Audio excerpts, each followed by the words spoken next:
آصف زرداری کے حامد میر کو دیے گئے انٹرویو کو سن کر بہت کچھ یاد آ گیا۔ بلاول بارے زرداری صاحب کا کہنا تھا کہ آج کل کے نوجوان بچے سیدھا منہ پر کہہ دیتے ہیں کہ آپ کو کیا پتا ہے۔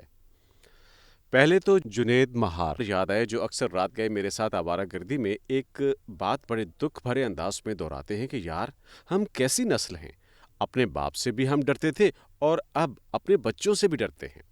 جنید مہار ایک ذہین انسان ہیں جن سے گفتگو کر کے میرے بہت سے کانسیپٹس کلیئر ہوتے رہتے ہیں۔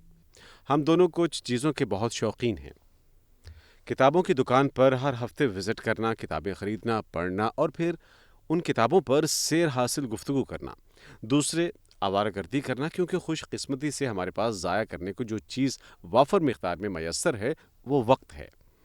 آخری شوق ہے رات گئے پٹھان بھائیوں کے کیفے پر بیٹھ کر چائے پینا اور خاموش رہنا اور اچانک کوئی موضوع چھیڑ دینا جس پر کچھ دیر گفتگو جاری رہتی ہے اور پھر مکمل خاموشی۔ خیر، ایک دن میرے ساتھ تھے تو ان کے ہینڈسم بیٹے موسیٰ کا میسج آیا کہ رات گھر واپسی پر فلاں کھانے کی چیز لیتے آئیے گا۔ کہنے لگے اب ذرا اس کا حال دیکھو۔ مجھے کہہ رہا تھا برو، کہتا ہے پہلے بھی ایک دن مجھے اس نے برو کہہ کر مخاطب کیا تو میں نے اسے پوری سنجیدگی سے کہا موسیٰ میں تمہارا باپ ہوں، پروٹوکول کا خیال رکھا کرو۔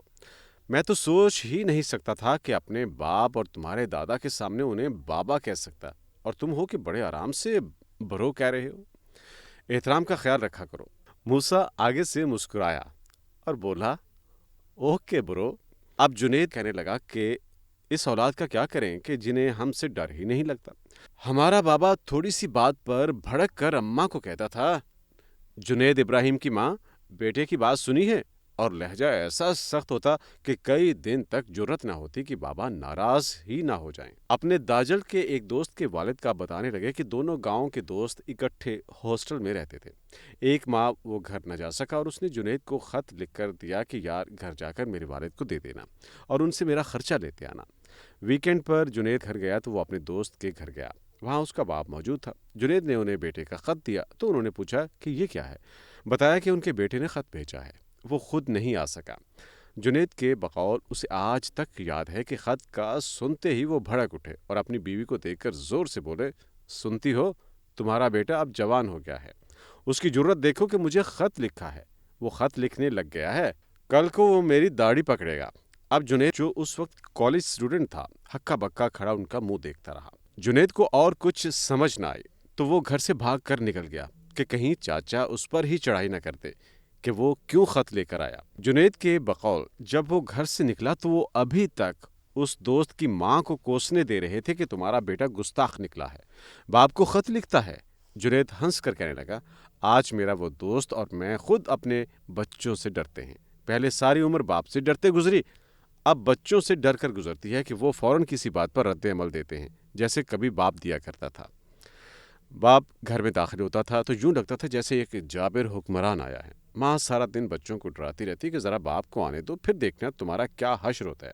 یوں بچپن سے ہی بچوں کو پتا تھا کہ باپ کوئی ایسی مخلوق ہے جس سے انہیں ڈرنا ہے، اس کے قریب نہیں جانا۔ شاید ہی کوئی باپ ہو جو بچے کو قریب آنے دیتا ہو، شاید گپیں لگاتا ہو۔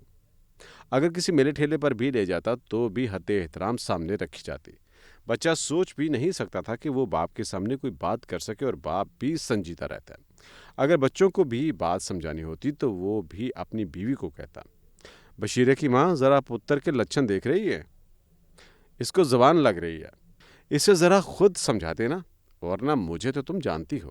یوں باپ کا روب و دبدبا تھا جو بچپن سے جوانی تک قائم رہتا تھا۔ ویسے اس عمر میں پہنچ کر اگر میں نے کسی باپ کا ویسا روب و دبدبا اپنے بچوں پر دیکھا تو وہ میرے مرحوم دوست انور بیگ کا تھا۔ انور بیگ کے ماشاءاللہ 4 بیٹے اور 3 بیٹیاں ہیں، سب جوان اور شادی شدہ ہیں، بلکہ نجیب بیگ کے بچوں کی بھی شادی ہو گئی ہے۔ لیکن جتنا میں نے انور بیگ کے بچوں کو اپنے باپ کا احترام کرتے اور ان سے ڈرتے دیکھا وہ کسی کو نہیں دیکھا۔ لیکن اس روب کے باوجود جتنا پیار بچوں نے اپنے باپ کو دیا وہ اس دور میں حیران۔ انور بیگ بیمار ہوئے تو 5 سال تک کینسر سے لڑائی میں جو خیال ان کے بیٹوں اور بیٹیوں نے رکھا میں نے ان پر رشک کیا۔ وہ اپنے باپ کو ہتھیلیوں پر لیے پھرے اور ایسا خیال رکھا کہ میں نے انور بیگ کو کہا، آپ سے زیادہ خوش قسمت انسان شاید ہی کوئی ہوگا جس کے بچوں نے اس کا اتنا خیال رکھا۔ میں نے کہا آپ ایک سخت باپ ہیں، اگرچہ آپ نے اپنے بچوں پر بہت انویسٹ کیا، انہیں اعلیٰ تعلیم دلوائی اور ہر طرح کا خیال رکھا۔ اب تو وہ خود بال بچوں والے ہو گئے ہیں۔ اب تو انہیں مت ڈانٹا کرے۔ ان کی بیگمات انہیں تانے دیتی ہوں گی کہ تمہارا باپ اب بھی تم لوگوں کو سب کے سامنے ڈانٹ دیتا ہے۔ بیگ صاحب ہنس کر بولے، چندا، اگر میں انہیں کچھ نہ کہوں تو یہ سب پریشان ہو جاتے ہیں کہ میری طبیعت تو ٹھیک ہے، لہٰذا انہیں مطمئن رکھنے کے لیے کچھ نہ کچھ ڈوز دینی پڑتی ہے، اور مجال ہے ان کے بچوں نے کبھی آگے سے جواب دیا ہو۔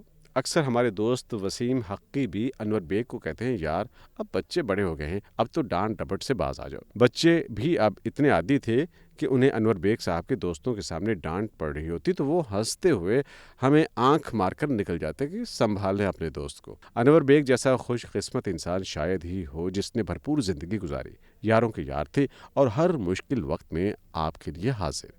ہمارے دوست ڈاکٹر شاہد مسعود نے ارشد شریف کے گھر سالانہ برسی پر گلہ کیا کہ جب میں نے ڈاکٹر ظفر الطاف، ارشد شریف اور میجر عامر جیسے سخی دل لوگوں کا ذکر کیا جو دوسروں کو گھر بلا کر کھانا کھلا کر خوش ہوتے تھے، تو میں کیسے انور بیگ کو بھول گیا جس کے ہاں ہر ہفتے دوستوں کی پارٹیاں اور کھانا پینا چلتا رہتا تھا۔ اب جب آصف زرداری بھی سرعام کہہ رہے تھے کہ آج کل کے بچے کب باپ کی بات سنتے ہیں، وہ الٹا کہتے ہیں کہ آپ کو کیا پتا، وہ ٹھیک کہہ رہے تھے۔ ہمارے بچے بھی ہمیں یہی کہتے ہیں، وہی جنید والی بات کہ ہم وہ اداس نسل ہیں جو پہلے اپنے باپ سے ڈرتی تھی، جن کی اتنی دہشت ہوتی تھی کہ وہ ناراض نہ ہو جائیں، اور اب ہم اپنے بچوں سے ڈرتے ہیں۔